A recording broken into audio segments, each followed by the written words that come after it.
ጤና ይስጥልን ክቡራትና ክቡራን አድማጮቻችን እንደምንሰነበታችሁ። ይህ ሳምንታዊ የባህልና ኪነ ጥበብ ፕሮግራማችን ነው።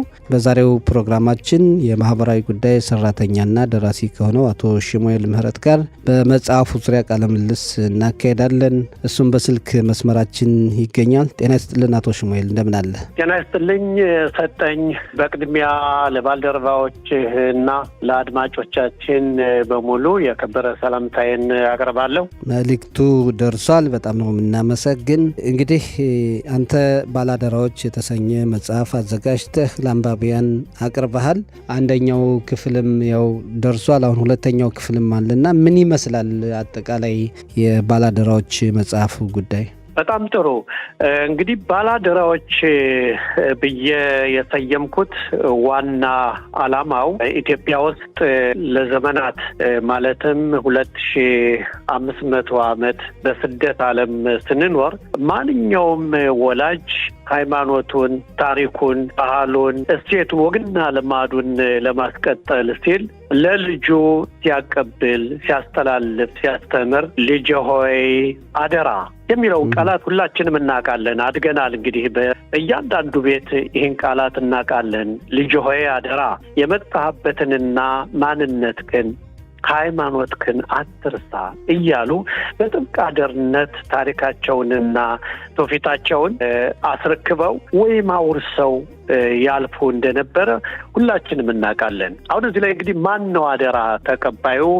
እንዴት ነው? የት ነው የጀመረ? የሚለውን ያው ቀደም ብዬ እንደጠቀስኩት ከትውልድ ወደ ትውልድ አብሮ የነበረ ቃላት ነው። ስለዚህ አሁን ባላደራዎች አሁንም የሚቆም ነገር አይደለም። የባለፉት አባቶቻችን ለአሁኑ ትውልድ ለቀጣይ ትውልድ የሚያስተላልፋቸው አሁን አደራ እንግዲህ ከትውልድ ትውልድ የሚተላለፍ ነውና አንተ በመጽሐፉም እንደገለጽከው አሁን የአደራ ለኛ የተላለፈው ለወደፊት ለአዲሱ ትውልድ ሲተላለፋል ብለህ ታስባለህ ወይ? ይህ በጣም ከባድ ጥያቄ ነው። እንግዲህ ያለንበት በጣም ዘመናዊ ከሆነች ከሰለጠነች ሀገር ስላለነ ያለውን የማህበራዊ ጉዳይ ደግሞ እናውቃለን።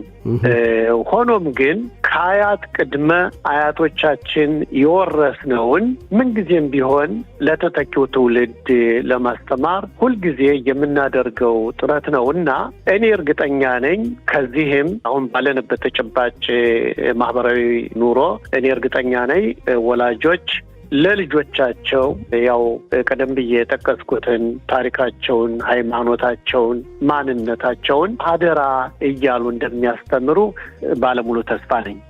አሁን እንግዲህ እነዚህ ባላደራዎች የምንላቸው እነማን ናቸው? እስኪ ለወደፊትስ ምን መሆን አለበት? የወረስነውን የመጣነውን ነገር ከትውልድ ትውልድ ለማስተላለፍ አሁን እንደጠቀስከው በመጽሐፉ ብዙ ነገሮችን አጠቃልለሃል። ብዙ ነገሮችን አይተሃል። ጥሩ ጎንም መስተካከል የሚገባው ነገርም ሁሉን የጠቀስክበት ሁኔታ አለ። ግን ሁሉ ሰው ደግሞ እንደዚህ የማይቀበልበት ሁኔታ ሊኖር ይችላል። አንዳንድ ጊዜ ነገሮችን የማየት ያሳለፍነውን ነገር ሁሉ አንድ ባህላችን ነው፣ አንድ እምነታችን ነው፣ አንድ የራሳችን የሆነ ገጽታችን ነው የሚል ያካሄድ ችግር እንዳለ ያው አንተም ታውቀዋለህና እኒህን ነገሮች የነበሩ ስህተቶችን አስተካክሎ ለወደፊት የተሻለ ነገር ለማምጣት ምን መደረግ አለበት? በጣም ግሩም ጥያቄ ነው። እንዲያው እግረ መንገድክን ያው ገለጻዋ እየሰጠህ ነው። ታሪካችን በእውነት በጣም በጣም አኩሪ ታሪክ ነው ያለን። አኩሪ ታሪክ ነው ያለን ብዬ ሲጀምር የቤተ እስራኤል ታሪክ በእምነት በጽናትና በመስዋዕትነት የተሞላ ነው። በጣም ብዙ መስዋዕት አቅርበናል።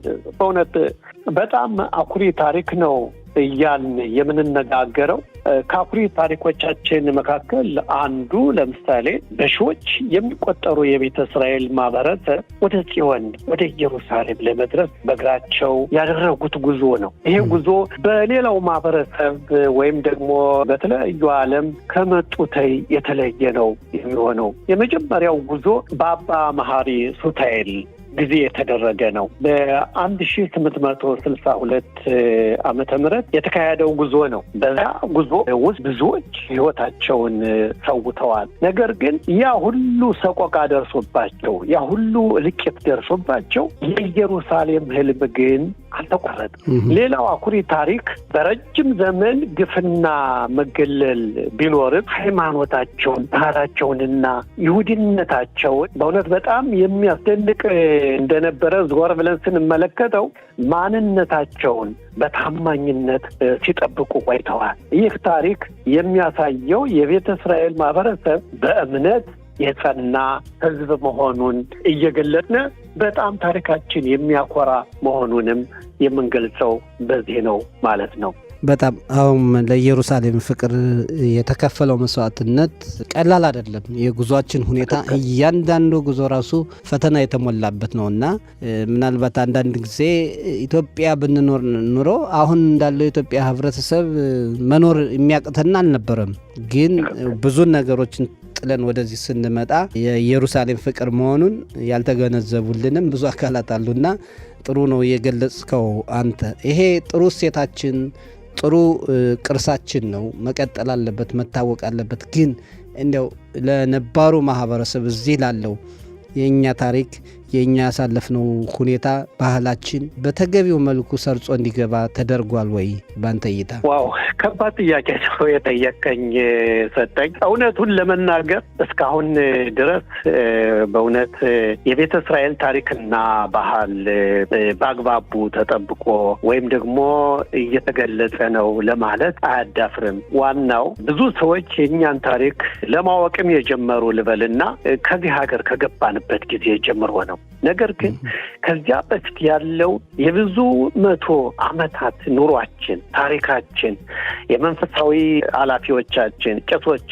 መነኩሴዎች በጣም አዛውንት የነበሩ ለሃይማኖታቸው መከታ ሆነው ሲጠብቁ የነበሩት የማህበረሰቡ ልዩ ባህልና ወግና ልማድ በእውነት በትምህርት በፍጹም አልተገለጸም። እስራኤል ሀገር በትምህርት ተቋማት አልገለጹትም። ነገር ግን ዛሬ ለውጥ እየታየ ነው። አሁን ትንሽ ለውጥ እናያለን። መጽሐፍቶች ይጻፋሉ፣ ምርመራዎች የሚያደርጉም እንዳሉ እናያለን። የትምህርት ተቋማት አንዳንድ አልፎ አልፎ የሚጠቀስበት ጊዜም አለ። በተለይ ወጣቶች ታሪካችን ለማጥናት የሚያደርጉትን ጥረት ስናይ ይሄ የወደፊት ተስፋችን እየተጠናከረ እየሄደ እንደሆነ ነው እንግዲህ የምናየው። አዎ ይሄ እንዳለ ሆኖ ግን አሁን እንደው ባለፉት ዓመታት እኔ ከተገነዘብኳቸው ነገሮች አንዱ ለምሳሌ ብዙ አኩሪ ታሪኮች እንዳሉን አንተም ጠቅሰሃል። ሁሉም ያውቃል አብዛኛው ህብረተሰባችን። ግን ይህንን ለነባር ማህበረሰቡ ለማስተላለፍ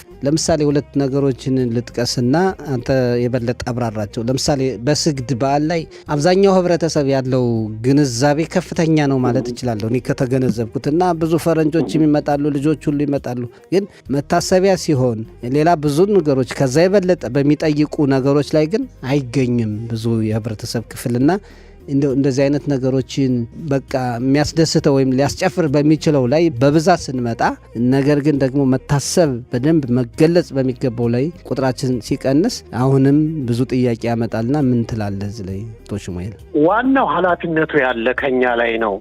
እኛ እርግጥ ምን ያህል ከእስራኤል ህብረተሰብ መጣ ተሳተፈ በሰግድ ቀንም ሆነ በሌላም በምናደርጋቸው ዝግጅቶች ስንት ሰው ተገኘ የሚለው አይደለም።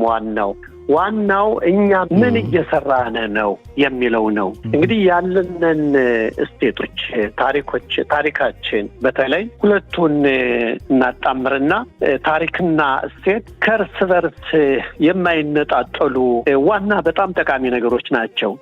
ታሪካችን ስናወራ እምነት፣ አክብሮት፣ አንድነት ያለበት ነው። እንግዲህ ለመጥቀስ ነው መልከት ትዕግስትና ለጽዮን ያለውን ናፍቆት እናስተላልፋለን። ለትውልድ ለማስተላለፍ ግን ታሪኩ በመጽሐፍ ብቻ መቀመጥ የለበትም። ይሄ ነው እንግዲህ አሁን አንተም የጠቀስከው እንደ ስግድ፣ ሌላም የባህል ምሽት ብዙ ነገሮች አሉ። ራሳችን ለማህበረሰቡ ለማስጠናት በቤተሰብ ውስጥ ለምሳሌ በቤተሰብ ውስጥ እንውሰደውና በተረት መልክ ለምሳሌ በውይይት የቤተሰብ ውይይት መደረግ አለበት። በትምህርት ቤቶች በተለይ ቅድም እንደጠቀስኩት በከፍተኛ የትምህርት ተቋማት በማህበረሰብ ፕሮግራሞችና በሚዲያ መተላለፍ። ያው ሚዲያ እናንተ በተቻለ መጠን እኔ በጣም ትልቅ ጥረት ታደርጋላችሁ፣ መተላለፍ አለበት።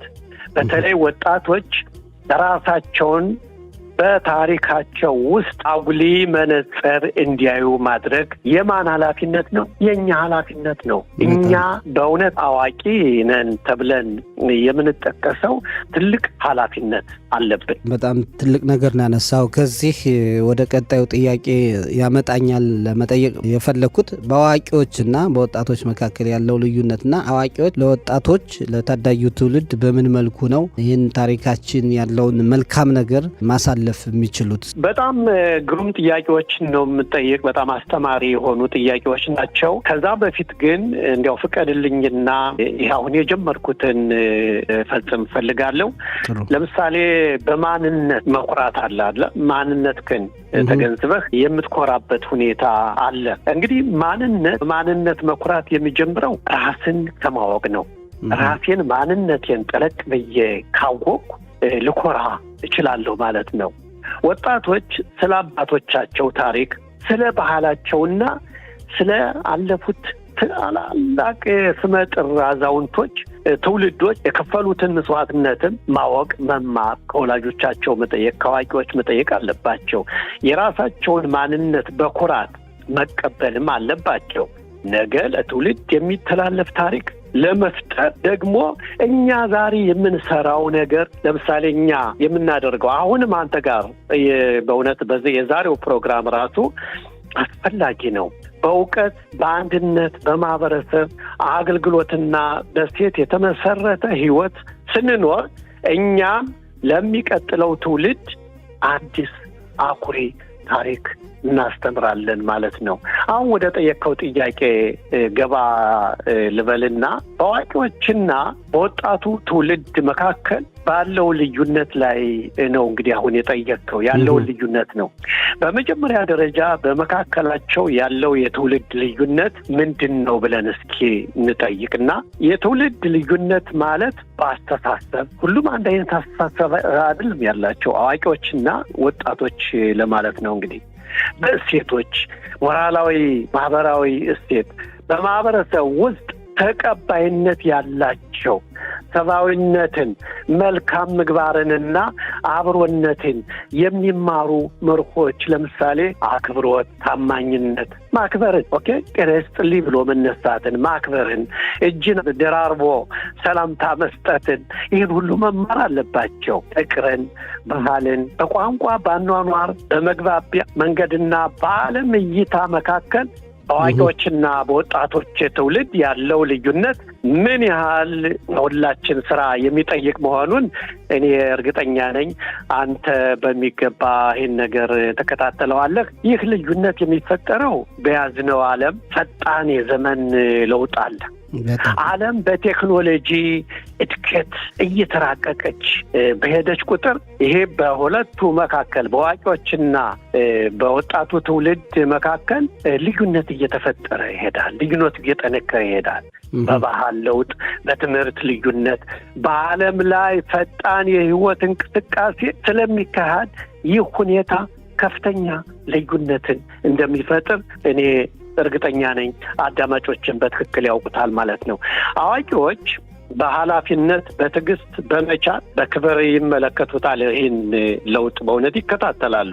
አዋቂው ትውልድ በችግር በትግል በቤተሰብ ኃላፊነት በእምነትና በባህል ውስጥ ስላደገ ወጣቱ ትውልድ ግን አሁን ተጨባጭ ሁኔታውን እናያለን፣ እየተነጋገርንበት ነው።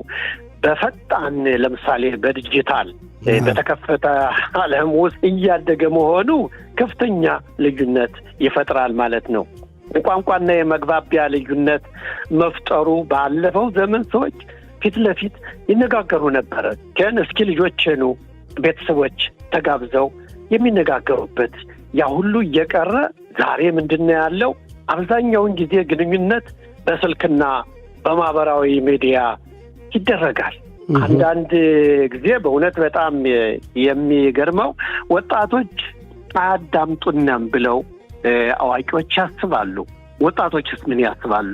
ወጣቶች ደግሞ ያሉበትን ዓለም አዋቂዎቹ አይገነዘቡልንም፣ ያለንበትን ወላጆቻችን አይረዱንም ብለው ይገምታሉ። ይህ አሁን ሁለቱ ያልኩት ነገር በሁለቱ መካከል ያለውን መራራቅ፣ ያለመገናኘት እያጠናከረው ይሄዳል ማለት ነው። ለምሳሌ በእኛ በቤተ እስራኤል ውስጥ ብናተኩር አቶ ሰጠኝ፣ ማህበረሰባችን የትውልድ ልዩነት የበለጠ ጉልህ ሆኖ ነው የሚታየው። ለምን?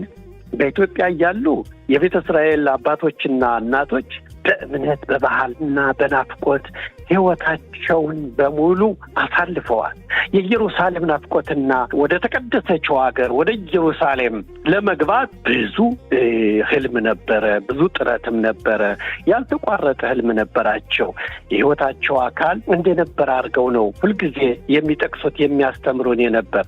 ወጣቱ ትውልድ ግን አሁን ለምሳሌ እዚህ ሀገር ከመጣ በኋላ በእስራኤል ዘመናዊ ህብረተሰብ ውስጥ እያደገ ስለሆነ በእነሱና በአዋቂዎች መካከል ያለውን ክፍተት ያው ሁላችንም እናውቃለን፣ እንገነዘባለን ማለት ነው። በትክክል ይህን እንግዲህ ማጥበብ ያስፈልጋል። ብዙ መሰራት አለበት። አሁን አንተ እንዳልከው ወጣቱ ትውልድ ትልልቆችን አይረዱንም ይላሉ። እኛ ደግሞ ወጣቱ እየተረዳን አይደለም፣ አይሰሙንም፣ አያዳምጡንም እንላለን። ይሄ መራራቅ እንዳይመጣ ደግሞ በትምህርት ክፍል የሚሰሩ ሰዎች ብዙ መስራት አለባቸው። እኛም በተቻለ መጠን መስራት ያለብን ብዙ ነገር አለና በጣም ጥሩ ገለጻ ነው። በእውነት መቀጠል ያለብን ነው። በዚህም መቆም የለበትም። ያው እንደምታውቀው የስርጭት ጊዜያችን አጭር በመሆኑ ብዙ ይገድበናል እንጂ ብዙ ብናነሳ ደስ ይለናል። ግን እንቀጥልበታለን እንደዚህ በየጊዜው። እንደው ማጠቃለያ ካለህ አቶ ሽሙኤል? በጣም ጥሩ። እንግዲህ ማጠቃለያ የማቀርበው ነገር ቢኖር አሁን ዛሬ ያለን ጥሩ ባህላችን፣ ሃይማኖታችን በመካከላችን እንዲጠናከር የሚል ልዩ ፕሮግራም ነው ያዝከውና በጣም አመሰግናለሁ። ዋናው ዓላማው ምንድን ነው? አንዱን ትውልድ እንበል አዋቂዎችን እንዳጥፊ አድርጎ ለማቅረብ አይደለም። እንደገና ወጣቱን ትውልድም እንዴ አዋቂዎች እየራቁ ነው፣ ልጅ ከወላጁ እየራቀ ነው፣ እየተራራቁ ነው ብለን ለመወንጀል አይደለም። በትውልዶች መካከል ድልድይ ለመገንባት ነው፣ ለማቀራረብ ነው። ለማቀራረብ ብቻ ሳይሆን እያንዳንዱ ወላጅ ልጄ ሰልጥኗል፣ ልጄ በቴክኖሎጂ ተራቋል፣ እንዴት ልጄማ እንዲያው ተውት ባካችሁ፣ ልጄ ፈጥኗል፣ ሂዷል የሚለው ጥሩ ቢሆንም ነገር ግን እስኪ ልጄ ሰከን በልና ና ቁጭ በል፣ እስኪ ልጆቼ ቁጭ በሉ አዳምጡኝ እያሉ እንዲወያዩበት እንዳይረሳ፣ ጥሩ ባህላችን እንዳይረሳ በሚል ነው። ባህላችን፣ እሴቶቻችንና ማንነታችን እንዲጠብቁ ነው። የዘመኑን ለውጥ እርግጥ አዋቂዎችም በትክክል መረዳቱ በጣም አስፈላጊ ነው። ለምሳሌ የተለያዩ የውይይት ክለቦች ይኖራሉ። ዘመናዊ የሆኑ የተራቀቁ ያለንበት እስራኤል በዓለም ከተራቀቀች ሀገር ውስጥ ነው የምንኖረው። ነገር ግን አዋቂዎች የምንላቸው በእድሜ የገፉትን በሙሉ ነው እንግዲህ። ስለዚህ ሁላችንም እየተገናኘነ ያለውን የሀገሪቱን ተጨባጭ ሁኔታ በተለያየ መልኩ መማሩ ማጥናቱ ከልጆች ጋር እንድንቀራረብ ያደርገናል። ከልጆቻችን ጋር የተራራቀውን ቋንቋ በእነሱ ቋንቋም እንድንናገርም ይረዳናል ማለት ነው። በጣም ስለዚህ ማቀራረብ፣ መቅረብ፣ መረዳዳት የሚያስፈልገን ጊዜ ነው። እንዳልከው አንድ ወጣት አንድ ልጅ በቴክኖሎጂ ስላደገ ብቻ የራሱን ባህሉን ማንነቱን እሴቱን እስካላወቀ ድረስ ያ ነገር የትም ላደርሰው ይችላልና ብዙ ተባብረን መስራት አለብን። አቶ ሽሙኤል ምህረት በጣም ነው የምናመሰግን። እንግዲህ የበለጠ በማህበራዊ ጉዳዮችም በድርሰቱም ዙሪያ ቀጥልበት እንላለን። ወደፊት እንነጋገራለን። ዛሬው በዚህ እናብቃ። በጣም አመሰግናለሁ አቶ ሰጠኝ፣ እድሉ ስለተሰጠኝ እኔም በእውነት በማህበረሰቡ ስም ሁኜ አመሰግናለሁ። እኛም እናመሰግናለን። እንቀጥላለን። በዚህ የሚቆም አይደለም። በጣም አመሰግናለሁ። እኔም አመሰግናለሁ።